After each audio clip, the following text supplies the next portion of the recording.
Pour Dana White, c'est sûr, l'américain Demetrius Johnson est le plus grand combattant MMA de tous les temps. Il a réussi à vaincre Wilson Reis à l'UFC on Fox le week-end dernier par soumission au 3e round. Avec cette victoire, il a réussi à égaler le record incroyable de la légende brésilienne Anderson Silva en termes de défense de titre, soit 10 défenses de titre. Le Brésilien a réussi cet exploit en 6 ans et l'Américain a fait mieux en seulement 5 ans. L'Américain a donc 30 ans, il a 29 combats, 26 victoires et seulement 2 défaites. La plupart des gens et des spécialistes parlent de lui comme le plus grand combattant de MMA. Mais il y a d'autres combattants qui ont leur mot à dire. Georges Saint-Pierre, le Canadien a donc 25 victoires et 2 défaites. Il a la particularité d'avoir perdu le titre et ensuite de l'avoir récupéré, à Matt Serra donc. Il a donc 9 défenses de titre, donc il a une défense du record. C'est quelqu'un donc qui va très bientôt affronter Michael Bisping pour le titre middleweight, soit mi-lourd, prévu pour très bientôt. Sûrement en juillet, voire en septembre.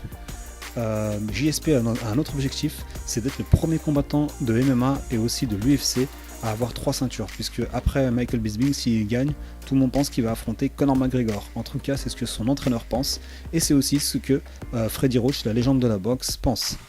Un autre qui fait partie des noms qui revient très souvent pour les plus grands combattants de tous les temps, il y a John Jones, donc l'américain lui, il a 8 défenses de titre, invaincu, il a une seule défaite dans son palmarès, mais c'est une disqualification contre Matt Hamill pour des coups de coude soi-disant illégaux. Il pourrait venir en juillet pour récupérer sa ceinture face à Daniel Cormier.